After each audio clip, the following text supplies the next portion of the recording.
some have described the president as, because I'm wondering which president are you describing, because some have described the president as a very sophisticated politician. In fact, that he is perhaps the most strategic or sophisticated politician in our history, Others say no, he's running the country through a cabal, just like you said now, through a cabal. And if I was, they don't have regard for institutions. They do whatever they want to do. They can run 3 or 4 budgets concurrently, and so on and so forth. Which is it, in your view? The president, if you said he's the most sophisticated, maybe I can concede that to you. Because I'm a Marxist scholar. And I will tell you, you have to compare his life with that of Chairman Mao Zedong. Chairman Mao Zedong, who led the long march that produced Chinese civilization, ended up very, very terrible. But the Chinese decided to cut his terminal edges, which were an embarrassment and a negation of all his contribution, to consign it to the dustbin. Maybe that may be what is playing out with President Bola Tinubu. Of course, you will concede to him that he built up young people who he has come all the way with them. But most of these young people have actually received the master stroke of use and done. So they are only invited anytime they have a contribution to make to the stepping stone, the stepping step of Bola Tinubu. So you run down all those who had been with him, you cannot identify one that is still with him, even including the National Secretary of African Democratic Congress, who is the last disciple, the longest and the last disciple who had departed. Others, you will find their names in the footnote. So that is the type of a person. So whatever sophistication was a selfish and a greedy ambition, personal ambition, which he needed men of reputable integrity, credible character to help him lay the foundation. So he has manifested now who actually he is. But some would argue that you have Mr. Olawale Edo, who was his finance commissioner, who is the minister for finance. He's still a holdover in this administration. Yemi Cardoso was the commissioner for commerce and something, and then he is CBN governor. I could continue reading out names for you. What do you say about that? I mean, that he loves to build people and he is loyal to those he build. How do you argue? I was thinking you were going to run the list beyond 2. But as I don't want to waste time. No, it's not an issue of time. Okay. You have even exhausted the list because there are more under the bus than those those standing. So the last casualty is the IGP, who now has also been thrown, Petokun, and you may not hear about him again. Maybe the next time he will join those that are in detention, because that is how the president operates. But the summary of the personality of President Bola Tinubu is that he is a Machiavellian. The Machiavellian philosophy presupposes that the prince should destroy first those who make the prince, because it is only them that had the capacity to bring him down or destroy him. So Tinubu is a Machiavellian. The moment you hold the ladder for him and he is comfortable, that he is stable, the next leg will hit your head and you will go down. And of course, you need another airtime for us to discuss El-Rufai how he single-handedly from the north started his campaign with rotational presidency. Power must go to the south. Then calibrated into the issue of Bola Tinubu, where he single-handedly mobilized 5 governors, including the then chairman of Northern Governors Forum, Barrister Solomon Dalung, to go and confront Buhari. And Buhari told them, go and elect whosoever you want. He came back, rallied around them, rallied around Northern governors, even though the arms were greased so that they can be very slippery to help us succeed. At the end of the day, El-Rufai knew himself very well. He knew the political risks ahead. And he opted not to even participate in politics. He wanted to retire, go back to farming, and live a private life. But because the Machiavellian instinct in Tinubu could not allow the rivalry of 2 princes. Because the Machiavellian theory is the effect that there can never be 2 princes within the same territory. So it rivaled the existence of 2 princes.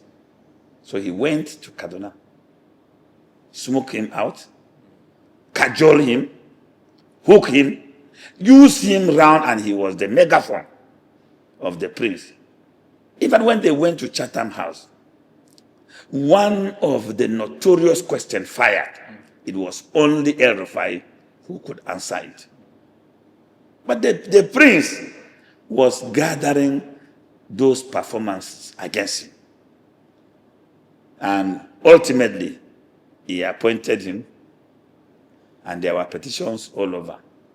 And most of these petitions were induced within the power base.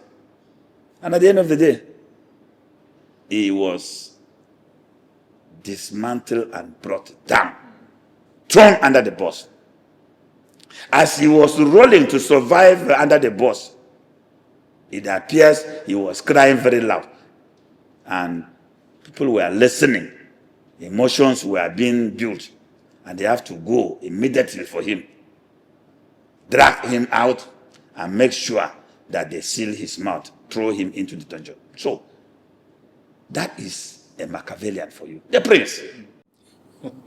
Brilliant. You know, you've taken us into an excursion into the 48 laws of power. Yes. And the second law is do not outshine, you know, the master. Yeah. So it will appear, because Malam El-Rufai is a very brilliant man. I admire him for his intellect. But it will appear he didn't read that, or maybe when he read that book, he glossed over it. He didn't take the lesson to heart. Because if he did, you know, he would know some arguments is that during the primaries of the APC, there were several outstanding aspirants. There was a sitting vice president who, in my considered opinion, just mine, I may be wrong, towered above every other aspirant in the 2022 APC primaries. Yemi Oshibajo, the vice president. They left him and went for, you know, the president now. And I remember Malam El-Rufai said openly that it's because he's a Muslim. Because, I mean, what he did in Kaduna, he wants to repeat at the federal. But he's gotten the reward now. How do you respond to that? For Malam El-Rufai is a very brilliant and intelligent person. But such people, you go and then read similar personalities with such charisma. They are like vehicles without brake. So if they are running down the steep, of course, it is eminent that a crash is part of that trip. That's how I can summarize what has happened to El-Rufai. But as it stands today, I am sympathetic to El-Rufai, even though I'm not his fan. But what they are now doing to him, I'm sympathetic, and I'm in him, I'm with him. Because when Tinubu would have finished with the likes of El-Rufai, who helped him to power, he will be tempted to reach out to those of us who fought him to power, fought against him to power. So there must be a rallying point now around El-Rufai, not only to rescue and save him, but to save other dissenting voices. Because, you see, Tinubu, the only thing Tinubu feared in his life is competition. And that was why in 2023, Bully Vance, which my friend Bola criticized, now he went to... Bullion Vance, carrying money. Carrying money. Then he went to London and he disgraced himself by denying. Of course, I didn't expect Mehdi Hassan to have gotten the answer. How would you expect somebody who has honey in the mouth and you want him to blow fire out? It will not work. So, Tinubu doesn't like competition.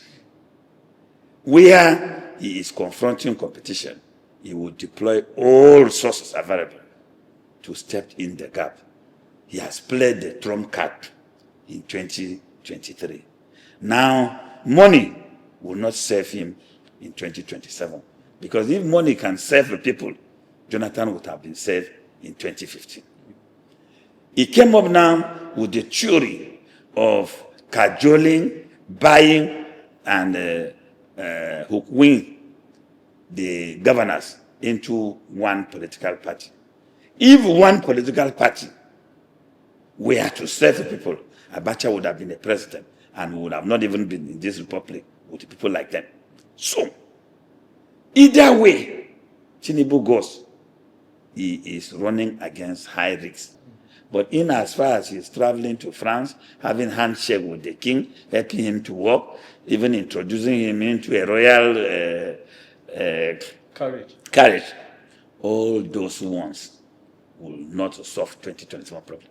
So this Machiavellian strategy is not peculiar to the APC. No, we're learning from them. Because this strategy is called smoke screen. Yeah. So it's a smoke screen strategy. All of us are learning from them. Oh, fantastic. Okay. You mentioned Nasir El-Rufai earlier. He has been in detention now for maybe 1 month plus. What effort is the ADC and the leadership, what effort are you making? Because I accuse Malam Bolaji Abdullahi of ineffectiveness. I don't want to use the word incompetence, completely, no presence, no showing. Malama El-Rufai alone was doing so much work for opposition while he was free. Everywhere is quiet. This jamboree that went on in the UK in the last few days, I could imagine what would have happened if El-Rufai were to be out. What effort is your party, is your friend, what effort are you guys making to speak for him, to get him released? Because whatever offenses he's been accused to have committed, they are bailable offenses.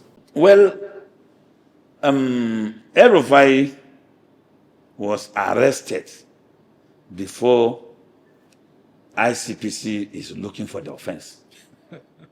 The current DG of the DSS is one person that I have 101% respect for. Okay. He's a Nigerian. He's a patriotic Nigerian. He's a public servant that has served selflessly, very, very experienced and intelligent.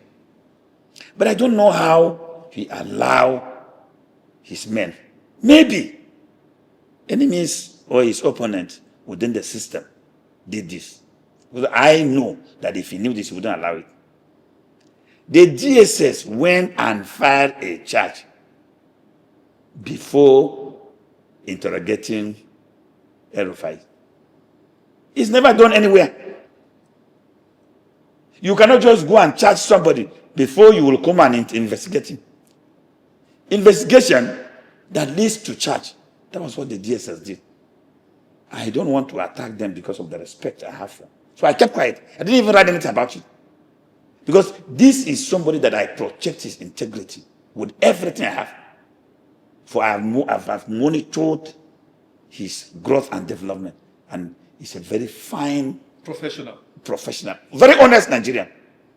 Very, very honest Nigerian. He is our type. except that he's encumbered by the professional ethics of his job. But he's our type. He says things the way they are and follow what is right. But he allowed this to happen. And the true banana peel, because DSS could not have gone to file a charge without investigating El-Rufai. Because you have to investigate before you file. That charge that they filed, they will not be able to establish. They will not. Because it will require, if you are going to use admission, then you have to deal with the principle of self-indictment. Also, he indicted himself for you to use it against him. It's a very cumbersome process. They will not succeed. It was supposed to be a political charge, but it was also filed out of gross error.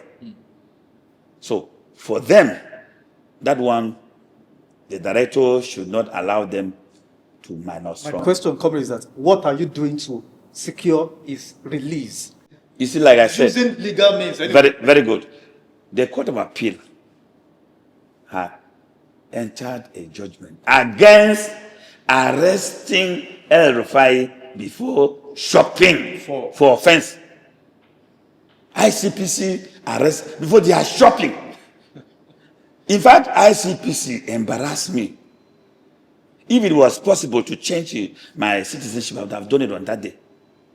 Went to El-Rufai's house and they picked with all these old Nokia phones, 9810, 3310, and even this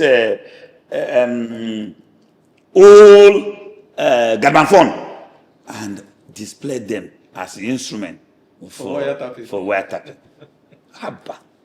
Must we be embarrassed to that level? Are you saying they don't know what wiretapping instrument looks like, equipment looks like? No, because there is nothing for them to show. So they just have to look for something to present to Nigerians. Look at what they did in the case of Malami. That's Malami. Malami. If you see the armory with AK-47 that was paraded as what was found in Malami's house, even myself was beginning to wonder, what was he going to do with that?